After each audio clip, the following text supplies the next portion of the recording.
नमस्कार। DD news के इस विशेष बुलेटिन में आप सभी का स्वागत है। मैं हूं आपके साथ भावना नैयर और मेरे साथ है मेरी सहयोगी मनीषा, जो आप तक सांकेतिक भाषा में खबरें प्रस्तुत करेंगे। शुरुआत कर लेते हैं सुबह की सुर्खियों के साथ। प्रधानमंत्री नरेंद्र मोदी ब्राजील की सफल यात्रा के बाद नामीबिया के लिए रवाना। नामीबिया में राष्ट्रपति के साथ करेंगे द्विपक्षीय बैठक। कई समझौतों पर हस्ताक्षर होने की उम्मीद।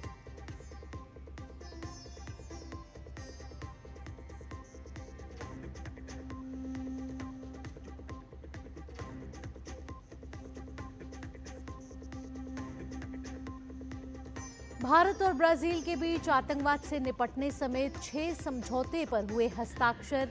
पीएम मोदी ने कहा, अगले 5 साल में आपसी व्यापार $20 अरब ले जाने का लक्ष्य।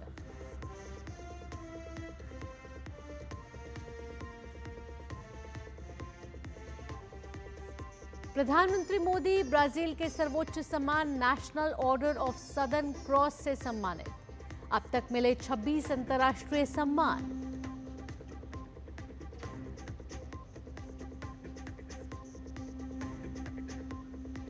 अमरनाथ यात्रा करने वाले श्रद्धालुओं की संख्या 1 लाख के पार। 4 लाख से ज्यादा तीर्थयात्रियों का रजिस्ट्रेशन। 38 दिन तक चलेगी यात्रा।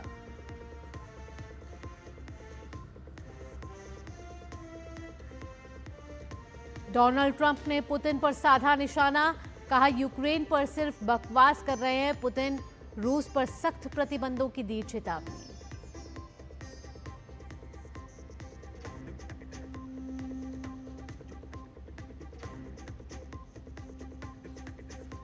प्रधानमंत्री नरेंद्र मोदी ब्राजील की सफल यात्रा के बाद नामीबिया के लिए रवाना हुए। ये 27 सालों बाद किसी भारतीय प्रधानमंत्री का नामीबिया दौरा है। प्रधानमंत्री मोदी नामीबिया के राष्ट्रपति नेटुम्बो नंदी नेदेत्वा से मुलाकात करेंगे। प्रधानमंत्री नरेंद्र मोदी अपने नामीबिया के दौरे के दौरान वहां राष्ट्रपति के साथ प्रतिनिधिमंडल स्तरीय बातचीत करेंगे। इस दौरान दोनों देशों के बीच व्यापार, निवेश, खनिज संसाधनों और रक्षा सहयोग जैसे कई अहम मुद्दों पर बातचीत होगी। साथ ही प्रधानमंत्री मोदी नामीबिया के राष्ट्रीय स्मारक हीरोज एक्र पर जाकर देश के संस्थापक डॉक्टर सैम नुजोमा को श्रद्धांजलि भी अर्पित करेंगे। इसके अलावा वे नामीबिया की संसद को संबोधित करेंगे और वहां मौजूद भारतीय प्रवासी समुदाय से भी मुलाकात करेंगे। दोनों देशों के बीच डायमंड बिजनेस, जरूरी खनिजों और यूरेनियम सप्लाई पर चर्चा की संभावना है। ये प्रधानमंत्री मोदी के 5 देशों के दौरे का अंतिम चरण है। इससे पहले प्रधानमंत्री मोदी घाना, त्रिनिदाद एंड टोबैगो, अर्जेंटीना और ब्राजील का दौरा कर चुके हैं।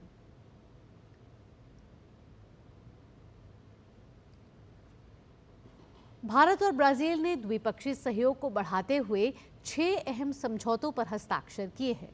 प्रधानमंत्री नरेंद्र मोदी और ब्राजील के राष्ट्रपति के बीच वार्ता और प्रतिनिधि मंडल स्तर की बातचीत के बाद समझौता पत्रों का आदान प्रदान किया गया। ये समझौते अंतर्राष्ट्रीय आतंकवाद की रोकथाम, नवीकरणीय ऊर्जा के क्षेत्र में सहयोग और डिजिटल उपायों से जुड़े हैं। खुफिया सूचनाओं की साझा सुरक्षा, बौद्धिक संपदा और कृषि अनुसंधान में सहयोग के लिए भी दोनों देशों में समझौते हुए। प्रधानमंत्री नरेंद्र मोदी और ब्राजील के राष्ट्रपति ने साझा वक्तव्य में मजबूत द्विपक्षीय रिश्तों का जिक्र किया। हर क्षेत्र में मजबूत सहयोग की प्रतिबद्धता जताते हुए प्रधानमंत्री मोदी ने कहा कि दोनों देशों ने अगले 5 वर्ष में द्विपक्षीय व्यापार $20 अरब तक ले जाने का लक्ष्य निर्धारित किया है। भारत और ब्राजील ने संवाद और कूटनीति से विवादों के समाधान पर बल दिया। पीएम मोदी ने कहा कि ऊर्जा के क्षेत्र में हमारा सहयोग निरंतर बढ़ रहा है। पर्यावरण और क्लीन एनर्जी दोनों देशों की मुख्य प्राथमिकता है। इस क्षेत्र में सहयोग बढ़ाने के लिए आज जो समझौता किया गया है, उससे हमारे ग्रीन गोल को नई दिशा और गति मिलेगी। रक्षा में बढ़ता सहयोग हमारे गहरे आपसी विश्वास का प्रतीक है। हम अपने रक्षा उद्योगों को आपस में जोड़ने के प्रयास जारी रखेंगे।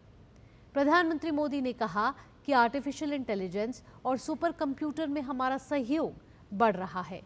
ये समावेशी विकास और मानव केंद्रित नवाचार की हमारी एक जैसी सोच का प्रमाण है। साथ ही दोनों देशों ने आतंकवाद के खिलाफ मजबूत साझा प्रतिबद्धता को भी रेखांकित किया। प्रधानमंत्री मोदी ने कहा कि आतंकवाद के खिलाफ लड़ाई पर हमारी सोच समान है, शून्य सहिष्णुता और शून्य दोहरे मापदंड। हमारा स्पष्ट मत है कि आतंकवाद पर दोहरे मापदंडों का कोई स्थान नहीं है। हम आतंकवाद और आतंकवाद के समर्थकों का कठोर विरोध करते हैं।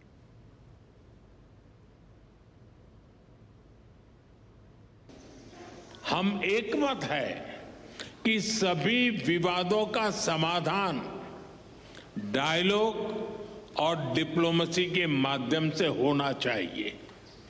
आतंकवाद के खिलाफ लड़ाई पर हमारी सोच समान है। Zero tolerance and zero double standards. हमारा स्पष्ट मत है कि आतंकवाद पर दोहरे मापदंडों का कोई स्थान नहीं है। हम आतंकवाद और आतंकवाद के समर्थकों का कठोर विरोध करते हैं। ब्राजील के राष्ट्रपति इनासियो लूला दा सिल्वा ने प्रधानमंत्री नरेंद्र मोदी को ब्राजील के सर्वोच्च नागरिक सम्मान Grand Collar of the National Order of the Southern Cross से सम्मानित किया। विदेशी हस्तियों को दिया जाने वाला ब्राजील का ये सर्वोच्च सम्मान है। ये अवार्ड मित्रता और सम्मान के प्रतीक के रूप में प्रदान किया जाता है। इस अवार्ड की स्थापना 1822 में सम्राट पेड्रो प्रथम ने ब्राजील की आज़ादी के उपलक्ष्य में की थी। 1932 में इस सम्मान को तत्कालीन राष्ट्रपति गुतेलियो वर्गास ने फिर से स्थापित किया। सम्मान स्वीकार करते हुए प्रधानमंत्री नरेंद्र मोदी ने ब्राजील की सरकार और लोगों के प्रति आभार व्यक्त किया और इसे गहरे द्विपक्षीय संबंधों को समर्पित किया। साथ ही प्रधानमंत्री ने इस पुरस्कार को भारत के 1.4 अरब लोगों और भारत ब्राजील की गहरी दोस्ती और दोनों देशों के बीच मजबूत लोगों के बीच संबंधों को समर्पित किया। प्रधानमंत्री को 5 देशों के दौरे पर अब तक 3 अंतर्राष्ट्रीय सम्मान मिले हैं। प्रधानमंत्री मोदी को अब तक कुल 26 अंतर्राष्ट्रीय सम्मान मिल चुके हैं।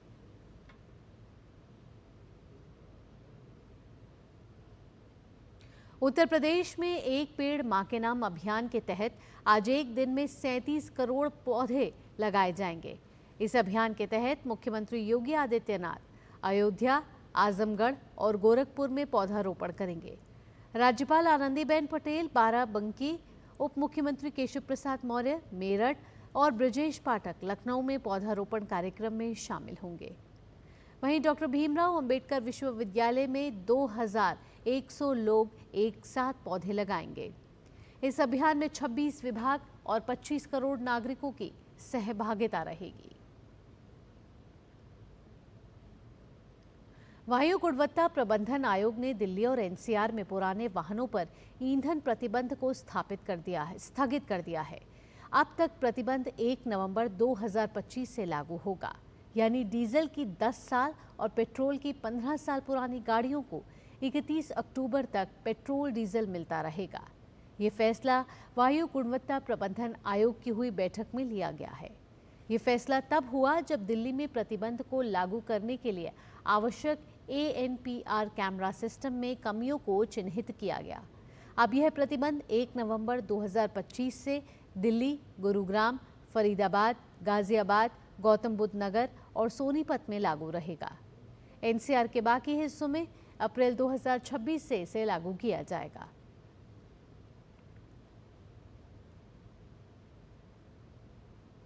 श्री अमरनाथ यात्रा सुचारू रूप से आगे बढ़ रही है और इसके शुरू होने से पहले 6 दिनों के भीतर ही श्रद्धालुओं की संख्या 1 लाख का आंकड़ा पार कर गई है।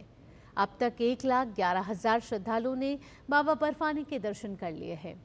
4 लाख तीर्थयात्रियों ने रजिस्ट्रेशन कराया है। इस तरह से ये यात्रा को लेकर पिछले साल की तरह ही भारी उत्साह नजर आ रहा है। आध्यात्मिक उत्सव और यात्रा पहलगाम और बालटाल दोनों मार्गों पर सुचारू रूप से जारी है और आने वाले दिनों में और अधिक भक्तों के आने की उम्मीद है। उपराज्यपाल मनोज सिन्हा सहित अन्य वरिष्ठ अधिकारी नियमित तौर पर यात्रा के प्रबंधों का जायजा ले रहे हैं।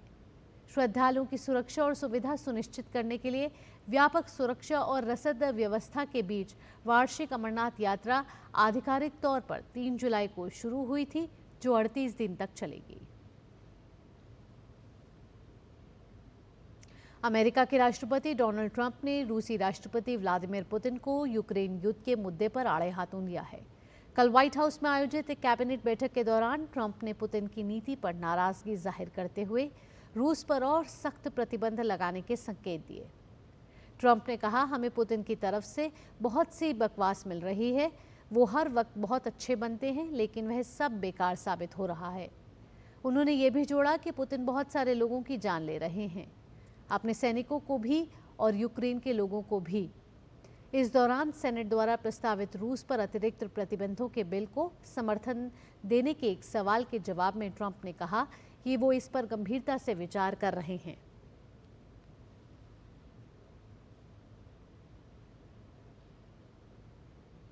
अगली खबर का रुख करेंगे। मौजूदा चैंपियन कार्लोस अल्कराज ने विंबलडन के सेमीफाइनल में जगह बना ली है।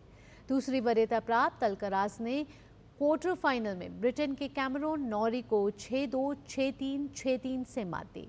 इस जीत के साथ अल्कराज की लगातार जीत का सिलसिला 23 मैच का हो गया है।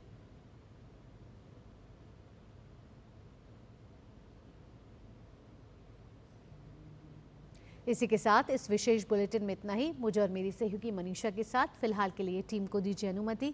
खबरों का सिलसिला यूं ही जारी रहेगा। नमस्कार।